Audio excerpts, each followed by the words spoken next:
Atarrabi eta Mikelatx. Batzuk kontatzen dutenez, Marik seme bikiak izan zituen, Atarrabi eta Mikelatx. Txiki-txikiak zirela, Mari deabruaren kobazulora joan eta horrela hitz egin zion. Deabru jakintsua eta boteretsua zara, horregatik nire semeak zaindu eta daukazten jakinduria guztia erakustean gustatuko litzaidake. Ongi da, Erantzun zuen deabruak. baina kondizio bat bakarrik jarriko dizut adinez nagusitzen direnean eta ikasi beharko guztiak ikasten dutenean seme bakarra bueltatuko dizut. Bestea nerekin geldituko da eta nire laguntzailea bihurtuko da. Mari ados zegoen deabruaren esanahiarekin eta hala gelditu ziren bi anaiak deabruaren zaintzapenean. Hurrengo urteetan ikasle bikaina bihurtu ziren. Maisuak erakutsitako guztia ongi ikasten zuten eta oso zintzoak ziren. Mundua nola gobernatu behar zen ikasgaia arreta handiz entzun eta gogotsu ikasten zuten. Gainera, etxeko lanetan edabe magikoa egiten eta erabaki garrantzitsuak hartzeko beste jainko eta izakien bileren prestaketetan ere parte hartzen zuten.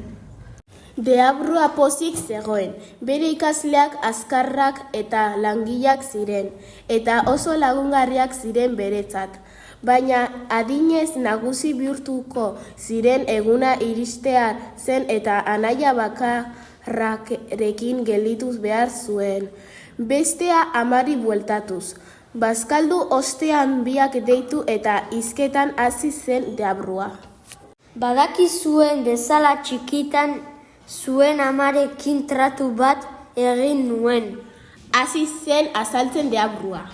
Hemendik gutxira adinez nagusi izanen zarete eta orduan zuetariko bat nirekin geldituko da.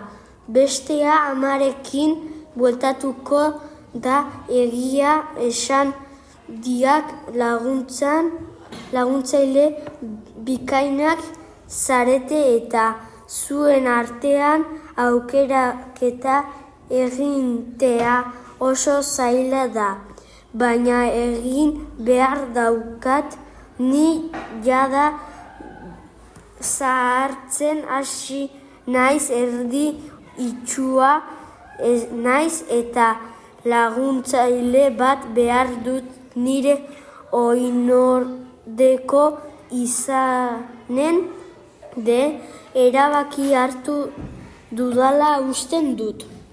Bi anaiak elkarri begiratu zioten. Ez zekiten zer zegoen geratzean, eta deabruak hizketan jarraitu zuen. Biak azkarrak eta langileak zaretela konturatu naiz. Azkar ikasten duzue eta ia nik adina dakizue. Baina zuen artean bereizten zaituzten alde bat dago eta horrexe lagundu dit erabakia hartzen. Atarrabi oso bihotz onekoa den bitartean Mikelatx maltzurra eta oso gaiztoa izatera iritsi daiteke. Nirekin gelditzen baldin bada deabrua handia izatera iritsiko da eta pasatzen den tokitik izua eta ikara zabaltzeko gauza izanez da.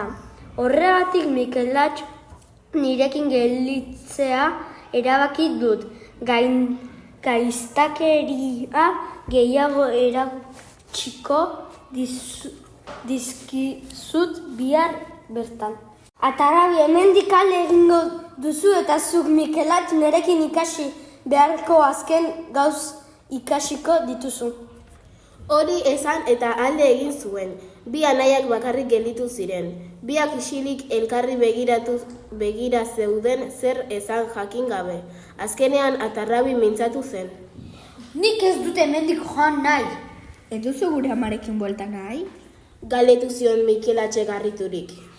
Bai, amarekin bai, baina ez dut zugandik berezi nahi. Elkarrekin jaio ginen, elkarrekin biziz izan gara. Beti eta ez dut bakarrik itzuli nahi. Gainera hemen gelditzen bazera gaizto baino gaiztoago bihurtuko zera. Eta hori ez dut gustuko izango. Baina boteretsua izanen naiz. Eta ez duzu lagunik izanen, ni ez naiz hemen egonen eta bakarrik egonen zara, gainera ezin izanen duzu inoiz ere etxera bueltatu amarengana. Inork ez zaitu maiteko, batzuk zure beldur izanen dira eta maltzurkeria besterik ez duzu egingo. Benetan hori dena nahi duzu. Ez uste dut. Erantzun zion anaiak burumakur. Horrez gain zure botereak ez badituzu galdu nahi. Leku ilun honetan bizi beharko duzu betirako eta ezin izanen duzu hemendik. Atera ez duzu eguzki izpirik ikusiko eta ezin izanen duzu mendietako aire osasuntsuaz gozatu. Benetan horrela bizi nahi duzu? Ez uste dut. Ongi pentsatu, urte guzti hauetan deabruarekin ikasitako guztiak eta gu biok elkarrekin egoteren indarrekin gauza handiak lortzen al ditugula iruditzen zait. Ez dugu deabruarekin beharrik ezertarako ere. Hemen gelditzen bazara maltzur bihurtuko zara. Baina nirekin etorriz gero laguntza behar dutenei lagun diezaiokegu eta denek begirunen eta maitasuna izanen dugu. Ez duzu uste aukera hobea dela. Bai. Eta hala bi anaiak deabruaren artetik nola ihes egin behar zuten pentsatzen hasi ziren. Biharamunean Atarrabik bere gauza guztiak bildu zituen eta kanpoko euriari aurre egiteko gabardina handi bat jantzi zuen. Botoiak lotu baino lehen Mikelatxi besarkada handi bat emateko eskatu zion eta orduantxe lotu zituen botoiak. Mikelatx gordeaz izugarrizko zabela zuela irudien, baina deabruaren ez sumatzea espero zuen. Izan ere berak zioen bezala erdi itxu zegoen jada. Maleta hartu eta irteera abiatu zen ilunpetan. lakanpoan zegoen deabrua agertu zen. Baina horrek beste urte elkarrekin eman ondoren agurtu gabe joateko pentsamendua altzenuen?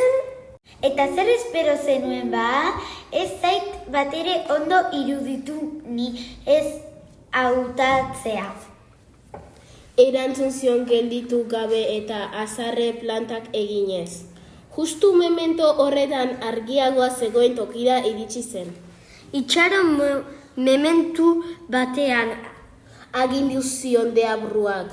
ilunpetan gaizki ikusten dut, baina argitan zertxo bat hobeki. Eta orantxe konturatu naiz zeinen gizena zauden. Inoiz ez dizut halako tripa ateratzeko moduan jaten ikusi. Erakutsi iezazuk gabardinaren azpian daramazuna. Atarrabi gabardina ireki eta Mikelatx kobazulotik atera zen korrika. Ziztu bizian, Atarrabi gauza bera egin nahi izan zuen, baina deabrua hurbil zegoenez ia harrapatu zuen. Atarrabi azkar ibili zen eta deabruaren atzaparretatik ihes egitea lortu zuen. Baina atzean zeukan itzala deabruak harrapatu zion. Kanpora atera zenean, bi anaiek elkarri bezarkada handi bat eman zioten. Goazen korrika egin behar dugu. Horrela deabrua ez gaitu harrapatu. Esan zuen Mikelatxek. Ez du eginen. Erantzun zuen Atarrabik, kobazulotik ateraz gero bere magia galduko luke. Beraz ez da aterako. Baina zure itzalarekin gelditu da? Itzalik gabe bizitzaren izanen alduzu? Beharko lasai ohituko naiz. Geroztik Atarrabiri itzalik gabeko gizona esaten zioten eta anaia maltzurkerietatik urrun bizi zen. Haiengandik gertu bizi izan zirenen esanetan elkarlanean aritzean gauza harrigarriak egin zituzten ingurukoen onurarako beti.